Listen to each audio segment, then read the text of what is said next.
Good morning to you. Good morning to you. Good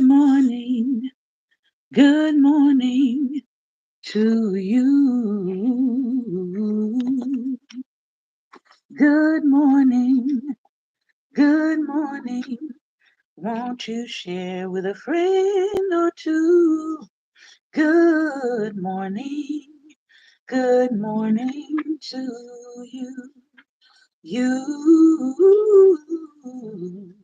Good morning. Good morning to you. You. Good morning. Good morning to you. And many more, and many more, and many more. Good morning, and welcome to Daring Dialogues. I am your host today, Shantae Charles. It is season 15, episode 14, and it is our Thinking Thursday. It is Women's History Month still.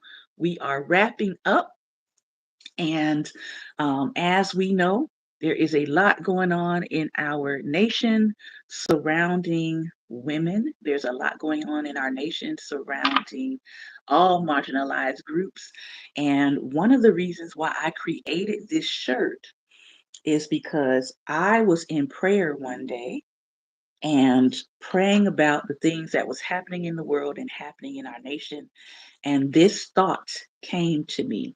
And I said, man, I am going to put this out into the world because it really solidified in one phrase how to explain what we see happening in the world when it comes to this topic. All right. I've gotten a lot of feedback on this shirt today. As a matter of fact, when I went out earlier to run some errands, and a lot of people said, man, that's a really succinct way to put what we see happening in this country. And I say, yes, I know. But it wasn't just all my idea. It was the idea of the creator who made me to be able to summarize what we see happening in the world. And so if you want to order this shirt, it is available for purchase and order. I will drop the link a little bit probably tomorrow because it takes about 24 hours for this video to process, but I'll drop the link in the video comment section tomorrow if you're interested in getting this shirt, because I think it just really summarizes what we see happening. All right, so let's talk about our affirmation for today. Daily motivation for African American success. Today is May. Is it May? It's not May. Oh my goodness, it's not May. It's March 27th. So we got to go March. I don't know why I'm flipping all the way over there to May. March 27th. Come on in, the water's fine.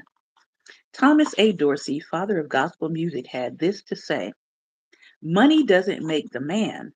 Some people have money and some people are rich. Take a look at some of the limiting beliefs concerning wealth in general and money in particular. Have you, even to a slight degree, bought into any of them? It takes money to make money. Money is the root of all evil. People resent the rich. The best things in life are free. It's easier for a camel to go through the eye of a needle than for a rich man to enter the kingdom of heaven. It's easy to see how believing even a few of these not only keeps money away from us, but also might make us want to get rid of the money that we have. There is no lack in the universe. Say it with me. There is no lack in the universe. Instead, the universe is filled with ideas flowing through time and space, and it's up to us to take out of this flowing river an abundance of what we want. Our unlimited abundance is analogous to the mighty Mississippi River. It is a vast body of water made up of many other smaller rivers leading into tributaries. These tributaries assisted in developing its strength and power. but there is only one Mississippi River. So, too, there is also only one universal law, which, when rightly used, will lead us to peace, joy, and abundance. Standing in the flow of the universe and saying that there isn't enough to go around is like standing in the middle of the Mississippi River and thinking, I can't have any more water. All of the water just passed by. It's as if you have a blank check. Use it to write yourself into the fortune called happiness. Now, we know that there is no lack in the universe, but the other part of what we do know is that there are people who create lack through greed and hoarding. So, the other side of this wonderful statement here is that no, there is no lack in the universe, but there are people who create lack through greed and through hoarding. Let's not be those people. Affirmation of the day: I will hold my bucket under the fountain of prosperity. I will stand in the flow of the universe and receive what is meant for me. Our second affirmation is coming from Meditations for Black Women. I have been loving this book. And the first one is stay motivated to reach your goals. Venus Williams, American professional tennis player, had this to say in a 2008 interview. I don't focus on what I'm up against. I focus on my goals and I try to ignore the rest. Meditation. My goals are within my reach and I will not be intimidated by the journey. Finding motivation in the face of systemic inequalities and societal pressures requires courage and a strong sense of self assuredness. Many things can easily discourage your desire to stay the path towards your goals. It could be behavioral, lack of planning or motivation, or it could be biological, a mental or physical illness. If you suspect your inability to stay motivated might be due to psychiatric reasons such as a mental illness or an executive function disorder, please see a healthcare professional like a primary care doctor or a mental health therapist for further assessment and to receive the extra support you may need. Knowing what's going on inside your mind and body is just as important as making self guided behavioral modifications that will improve your ability to stay motivated. Nevertheless, it is important to remember that your journey to success ultimately relies on you. To maintain the momentum of motivation, you have to decide what success looks like to you. I'm going to have to pause on that because I think that is super important to point out. You have to decide what success looks like to you. For some people, success is being able to get up in the morning with a positive mindset and maintain that mindset all day. That's the success. For other people, success might mean getting up earlier in the morning, exercising, eating right, balancing their diet, getting 8 hours of sleep every single night. That is success for them. For other people, success might mean getting up whatever time they want, having control over their life, having control over their schedule, and making the money that they need to sustain their life and to have a little bit of a cushion. That could be success to them. So you have to decide what success is to you. You can't measure your success by someone else's. Comparison is the thief of joy. So the way you choose to measure your accomplishments must be distinct to you, not what you may be witnessing in other people's lives close to you or on social media. Also, a social media break would not hurt during this time period.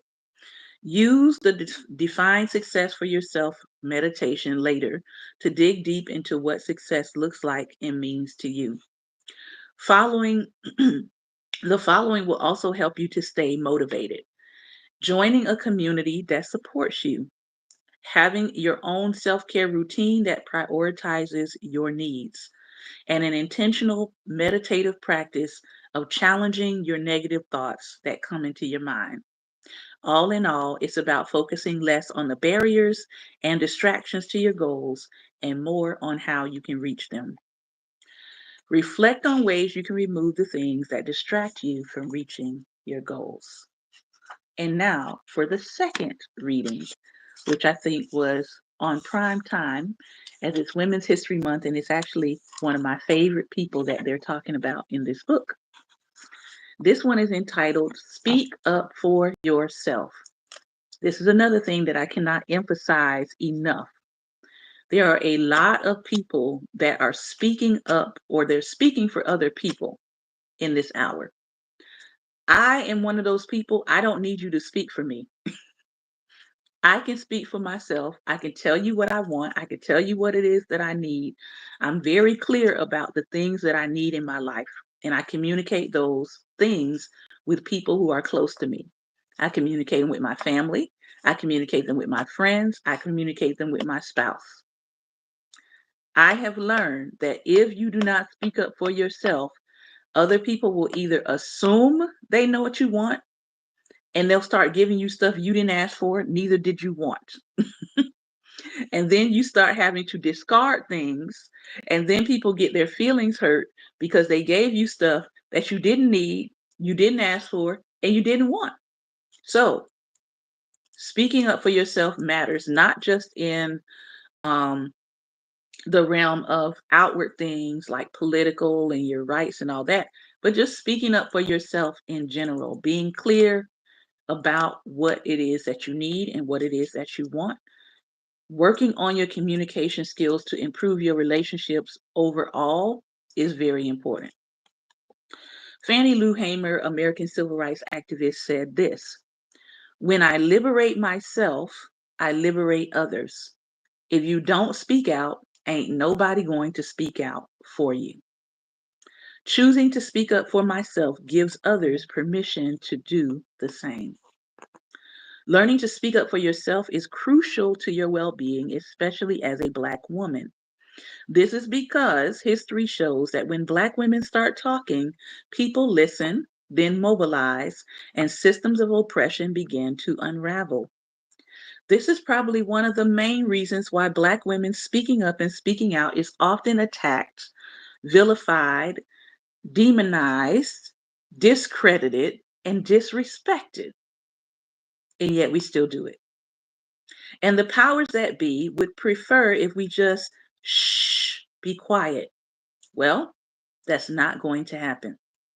Speaking up forces you to practice being assertive, not aggressive, not nasty, not rude, assertive. It's empowering to use your voice to inspire people and bring positive change to your community. Your voice holds power to disrupt the systems that exist and create a path for future generations to do the same.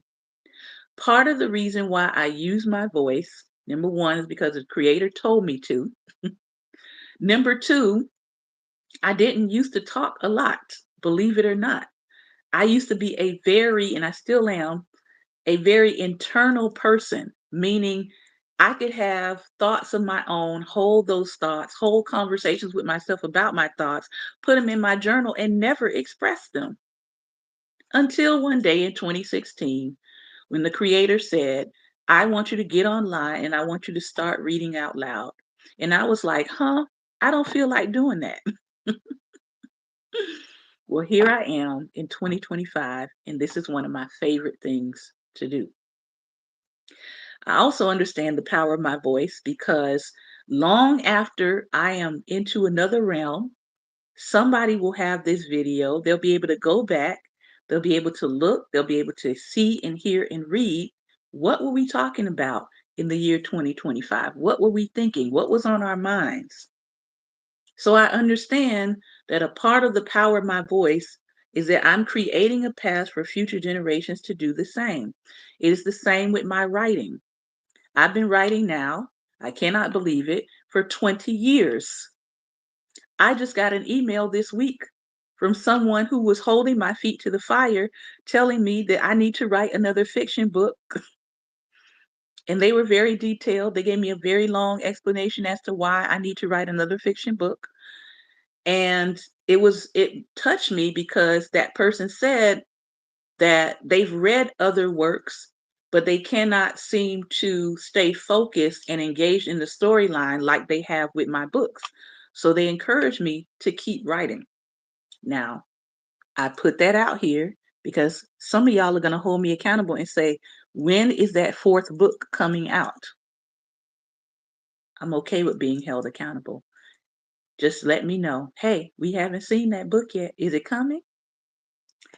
If it weren't for previous voices like Fannie Lou Hamer, there wouldn't have been political advancement in the civil rights movement for Black people living in Mississippi. Did you know that when Fannie Lou Hamer was put on public television to begin to testify during a committee about what was happening on the voting rights, did you know that the president was so intimidated by what she was going to say that he held a live broadcast to interrupt her broadcast so that people would not be able to publicly view what it was that she had to say in that moment? He chose to do a presidential interruption of the broadcast to come on and talk, to stall so that people would not hear what she had to say publicly. That, my friend, is the power of the voice of a Black woman. Fannie Lou Hamer used her voice to make changes, and you can too. Miss Hamer was also right. If you don't speak up for yourself and your community, who will? There's no doubt that speaking up for yourself and others can be challenging and scary. Black people have also been punished for using their voices. However, it is through practicing speaking up that you will increase your self confidence and reclaim your power. To start speaking up for yourself, you can assert your voice with people you trust. This is one of the things of my childhood that I remember especially. That even though I was not, I would say, a very super talkative kid around adults, there was always space in the company of adults when I was growing up for us to be able to voice our opinions. There would be adult conversations going on, and they wouldn't send us into another room when they were talking about politics, when they were talking about what was happening with our presidents, when they were talking about our rights as citizens and as Black people. My family didn't send us to another room. We sat, we listened to the adults having the conversation, and then sometimes those adults would look over at us and say, what do you think about that? What's your opinion? And so I did not grow up into a space where my voice or my ability to speak was limited. And I think that has made the difference as to my attitude about speaking up. I wasn't afraid to speak up. I just didn't do a lot of talking around adults. I wanted to, and I preferred to listen. But think about that if you have children in your life. Think about, are you giving them the opportunity to speak up? Are you giving them the opportunity to voice what they see and what they perceive from their lens of where they sit as young people today? Are you preparing spaces for them to build their self confidence, for them to have the power to know that their voice matters, regardless of how young or old they are? Are you allowing them to assert their voice with you as someone who can be trusted? The more that you do it, the more comfortable you will get with speaking up about anything. Your voice matters and it's time to use it. Now, my question is, do you yourself struggle with speaking up? If so, explore why you find it hard to assert yourself. Mm, mm, mm, mm, mm, mm, mm. All right. Our main read for today, Failures of Forgiveness. We are still in the section, Failures of Forgiveness, What We Get Wrong and How to Do Better by Dr. Maisha Cherry. We are still in the section talking about forgiveness in the context of the workplace. Her chapter is entitled the business of forgiveness. And we're going to talk about emotional intelligence today and the set of skills, how emotional intelligence plays out. And we are going to finish this chapter today. As the writer says, as I mentioned earlier, emotional intelligence is a set of skills that include self awareness, self regulation, empathy, and social skills.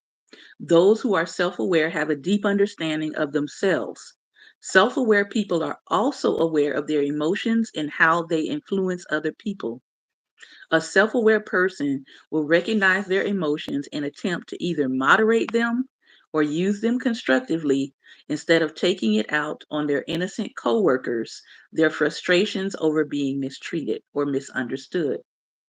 Self regulation is similar to the value of temperance in that it involves managing oneself despite temptations to act otherwise. It's about choosing productive approaches rather than impulsive and disruptive ones.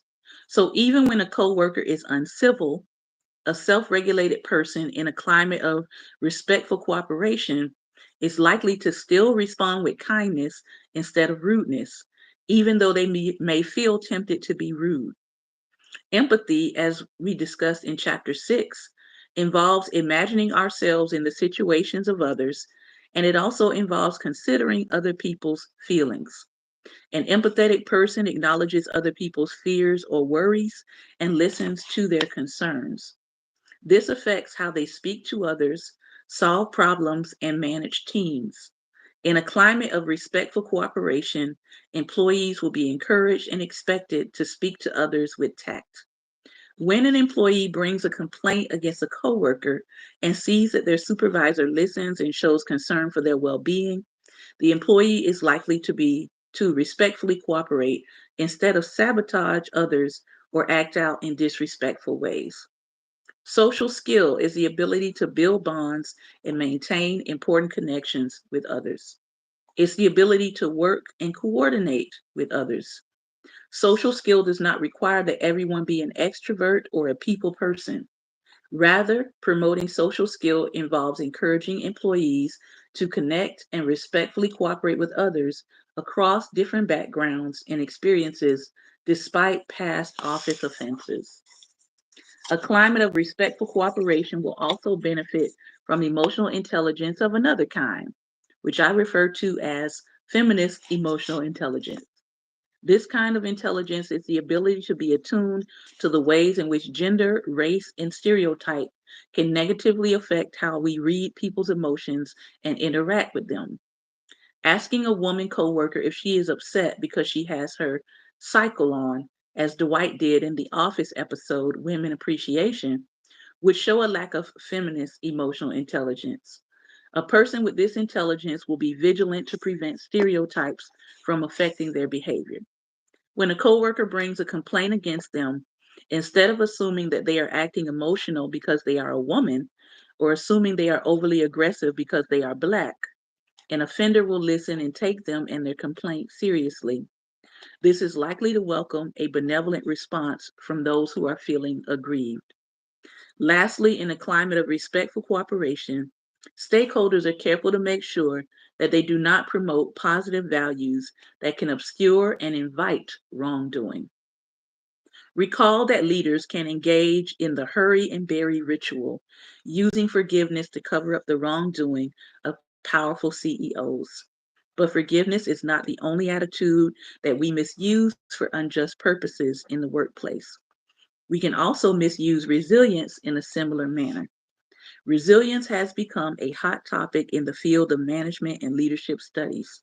The psychology professor Angela Duckworth, in her best selling book, Grit, defines resilience as passion and perseverance. Many have used her work and other writers on resilience to help them understand, for example, why top performers actually quit and how to help at risk children succeed in education. The business world is also intrigued by resilience. In fact, there are currently about 800 articles on grit alone and 1,200 on resilience on the website for Inc. magazine. A few years ago, while giving a talk on resentment and motivation to a business audience in Lisbon, Portugal, I was asked by an American entrepreneur if I would visit his company to talk about resilience. On balance, I think companies' interest in passion and perseverance and their desire to impart these qualities is a good thing. Businesses should want to teach employees how to persevere through setbacks and disappointments, given that these are the experiences they may have in their workplace. But as with forgiveness, relying on resilience to solve workplace conflict can itself be a source of problem. Even though resilience is a good attitude to have when facing market obstacles, promoting it as a way to address conflict obscures wrongdoing and encourages more bad behavior. Encouraging employees to persevere through unaddressed harassment, bullying, and disrespect is stress inducing. Employees' resilience doesn't solve the conflict that they're facing.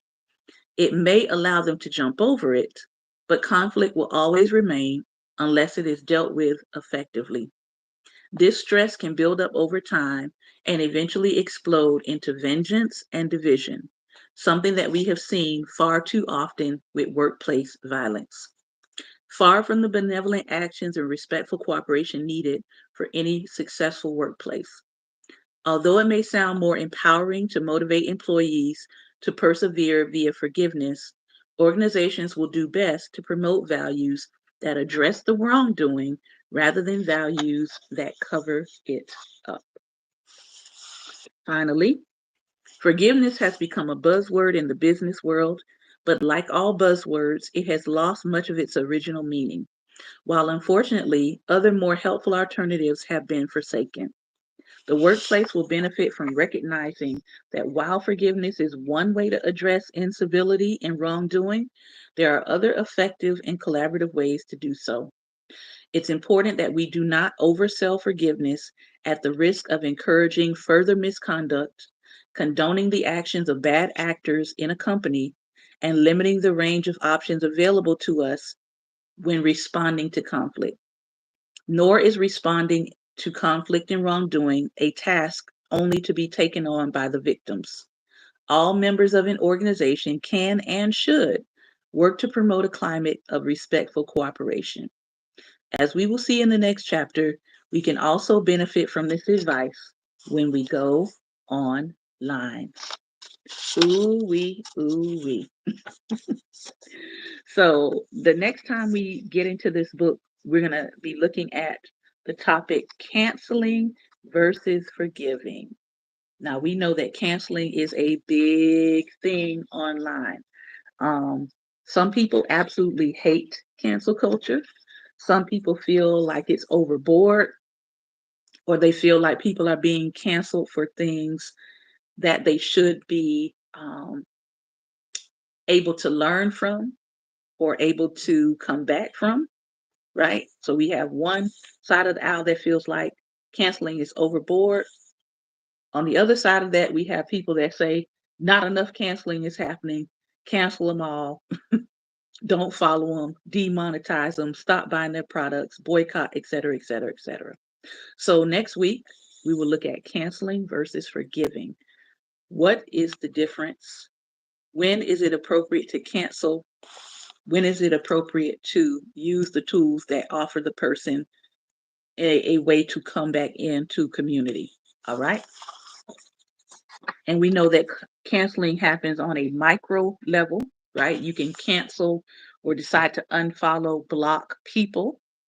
And then canceling also happens on a macro level when we talk about companies, celebrities, people who have made a broad or wide impact on society. All right, so that is what I wanted to share with you today. We're going to have the talk back in just a moment. I'm going to go ahead and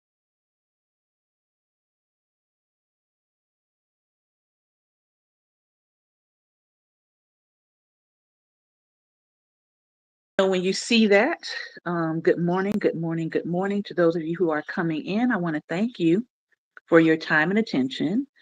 I want to remind you tomorrow on Black Table Talk, our Facebook page, we're having a mutual aid moments.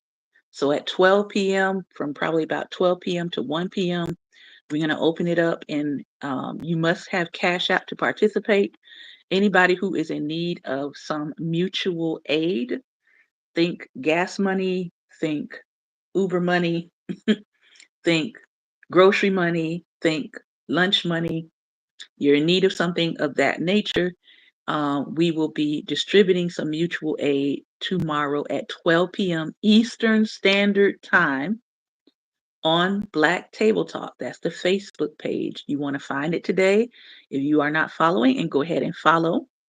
And then we will open it up at 12 o'clock, and we will distribute until the funds are done. All right. And that is going to be on tomorrow. On Tuesday, we are going to do karaoke over there on Black Table Talk on the Facebook page. So you want to participate in that, you can meet us over there on Tuesday at 11 a.m.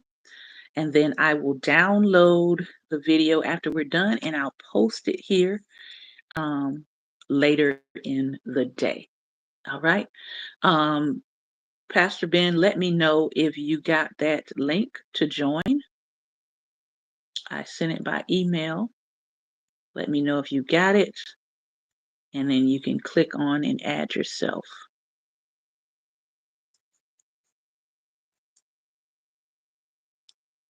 So let's see. We are still learning the YouTube apparatuses.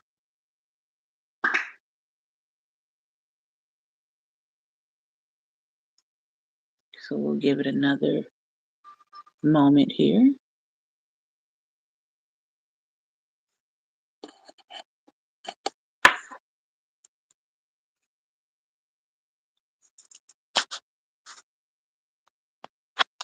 Let's see.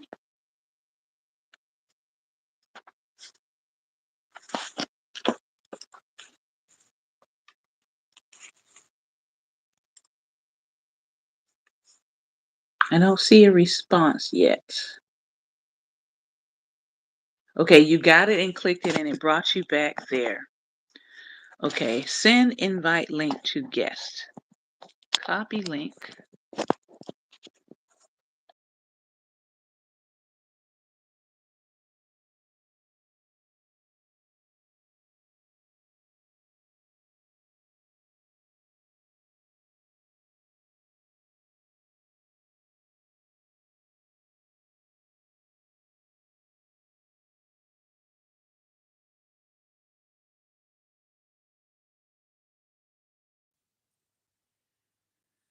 Okay, I've just added another. What does this say? Preview. I've just added. I have just added again.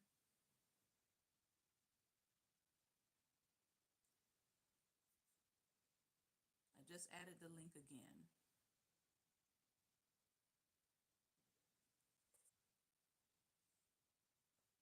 Okay, there you go. This is just so very weird. All right, on your end, did you all lose connection with me? Because it makes me go out to go to my email to invite you in with the link. Did you lose connection? Did you lose connection with me when I went out to invite you? Can you hear me? It froze. Can you hear me? Yes. It froze. Okay, it did freeze, but I went back into the email and clicked on it, and it brought me in. Okay. All right. I don't know if it started the video. I don't think it started the video over again, but it looks like my live time at the top, it looks like it started again. So I don't know what that's about. It did, and I had to skip to live. Okay. All right. Hopefully our audience will be able to catch up and catch back up with us. So tell me what you thought about today's readings, because I know we had three different ones today. Um, about prosperity and abundance and how there's not a lack in the universe. And then we talked about speaking up for yourself, and then using forgiveness in the workplace when it's not appropriate and when it is appropriate. Hmm. And not using resilience as a way to avoid conflict, i.e., somebody's harassing you in the workplace and your manager just says, just hang in there, just keep going. I know you can handle it. No, I need you to address the conflict Hmm. that is going on in the workplace. Listen, Tell me what you think about that. that not only That goes not on in only the goes on in workplace, the but it goes workplace, on but in it goes on ministry. in ministry. Yes, in Uh, spiritual spaces, yes. Mm-hmm. yeah, because I actually Yeah, had to because I deal with actually it had on to a deal praise with it on team a once. praise team once. Mm-hmm. There was this one There was particular this one person, particular person uh, uh, didn't really care for me didn't really because I care for knew me because I voices and knew they really voices and didn't. they really didn't. I wasn't trying to I be a wasn't trying leader. to be a leader. I was helping I people was with the helping people with the voices, voices, which is something that which is she something that couldn't she do. couldn't do. But she wanted to But be in she wanted to control of be in control of everything. everything. And it just so And happens it that just so we happens had that a we new had a new pastor pastor that thought that this thought that person was this person was everything everything and didn't and realize didn't that the realize that original the pastor original pastor didn't place over the didn't praise place team over the because praise she team was a because she problem. was a problem. So, So, but I kept I telling this kept telling this pastor, pastor, there's an there's an issue. issue. Mm-hmm. Address the Address the issue. issue. Well, I don't see I why don't see y'all why can't y'all get can't get along. along. Listen, I'm Listen, like, I'm I don't like, have a I don't have a problem. problem. Because personalities sometimes clash. Right. Right. And so learning how to get along is a part of human experience. Hmm. Now, Now, the problem, the problem, one of the main one of the problems main were problems were I was I always was at always at rehearsal. rehearsal. They're on They're on time. time. Sunday morning, Sunday I'm there morning, I'm there early. early. This person This skipped person skipped rehearsals, rehearsals, showed up late showed on up late Sunday, on Sunday, sometimes didn't sometimes show didn't up. show up. But when they But when walked they in, they walked wanted to in, they wanted grab to the mic. grab the mic. And it was And it was loud. allowed. And I was And like, I I've was been like, I've been in listen. that listen. situation too. The person I never was could. like, I was The like, listen. person never listen. came to rehearsal, but always wanted the solo songs on the Sunday morning. And so sometimes what we rehearsed would not be sung because that person Hmm. showed up, and so they would revert back to songs that that person knew, so that the ensemble would not look bad. But it's like, what's the point of rehearsing new songs if they can just be thrown out at a whim to accommodate this one person who doesn't show up? So Yeah. you're rewarding tardiness, you're rewarding absenteeism, Hmm. and then you wonder why your ensemble or your vocalists as a whole start leaving or deciding, well, we're just not going to participate. And then you look at the team and you start fussing at your team, but it's like you're not addressing the singular person who is causing your team to fall apart. And those are the conversations a lot of times that you cannot have in spiritual spaces because of so much what we call spiritual bypassing. People want to avoid the obvious. They want to avoid addressing the obvious and skirt around it to other issues. Mainly sometimes because they're afraid of addressing the person that's causing the problem. That's really it. They're either afraid or they're intimidated or that person is tied to someone of greater influence than you. And you know that if you address this person, the person over you is going to have a problem with you. Well, this Well, had this nothing to had do with nothing the to do with the person person over them. over them. It was It was more of more a of a fear of fear of losing that losing that person. person. But as you As you said, in the said, in the end, they end, ended up they ended losing up the whole losing the praise whole team, praise team, Mm-hmm. including that including person, that person, because that because person that wasn't person going to wasn't stay going to there stay there unless she unless she had a had a good good praise, praise, background back. to back her up. Mm-hmm. So So what you feared, what you you got feared, you anyway, got anyway because you never because you never addressed it. addressed it. Mm-hmm. See, See, and not and not only only that, that, this this person person actually actually left at left at one one point. point. Mm-hmm. And we I functioned. I mean, you mean, you talk talk about about flowing and flowing and functioning. functioning. We We did, did, but as but as soon as soon they as they came came back, back, they they were were placed placed right right back back over the over the praise praise team. team. Yeah. And And that's when that's it when it really really started started falling falling apart. apart. And sometimes, I mean, I'm just gonna say with human nature, sometimes we can see where the improvement needs to happen, and yet we don't follow through with the improvement that needs to happen, or with keeping things in the way that has been improved. Sometimes, as a Hmm. humans, we revert back to the familiar thing because it's returned. Okay, you returned, Hmm. but that does not necessarily mean you need to fall back into the same patterns or you need to be placed back into the same position.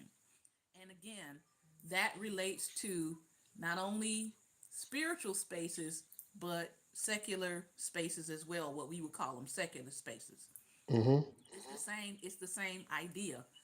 If I if this person left management and they were a horrible manager and then they came you brought them back into this space and you want to place them back in the same managerial position, but you haven't changed anything, you haven't changed processes, you haven't addressed their previous behaviors, what you're going to get a repeat of what you had before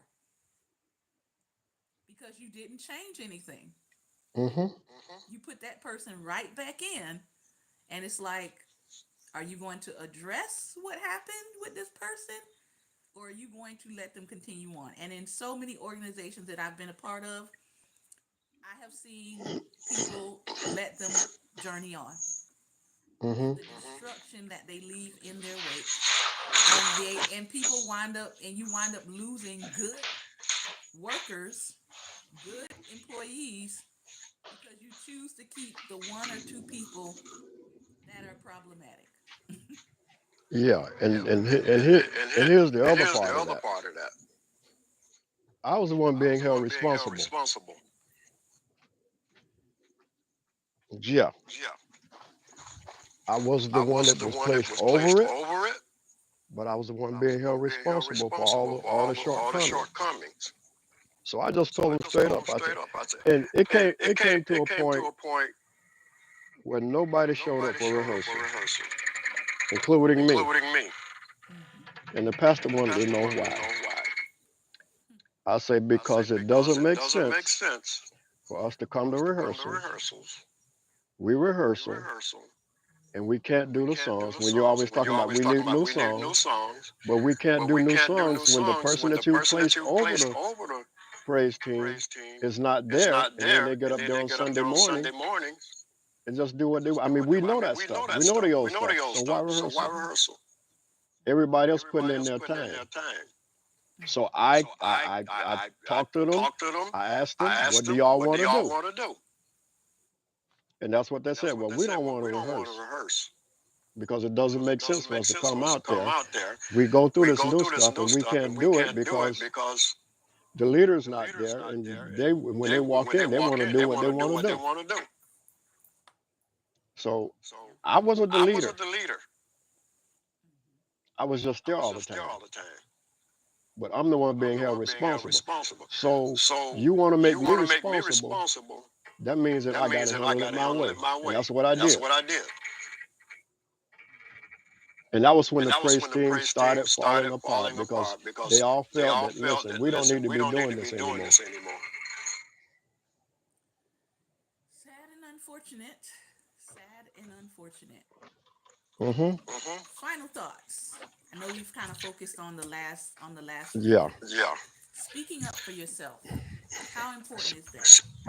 Speak. Well, Speak. Well, I can tie a I few can of the tie a things few of that the you things discussed that you into that discussed into that because because speaking up for speaking up yourself, you for should always yourself, you speak should up always for speak up yourself. for yourself. You got You got boundaries. boundaries. Demand Demand respect. respect.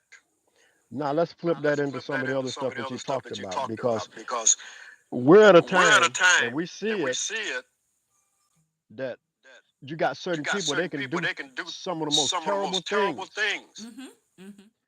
but you get a But you black get a woman black woman to speak the to truth speak the truth and she and speaks she that truth speaks that truth forcefully, forcefully, then Mm-hmm. she's then ratchet. she's ratchet. Mm-hmm. She need to be She need to censured. be censured.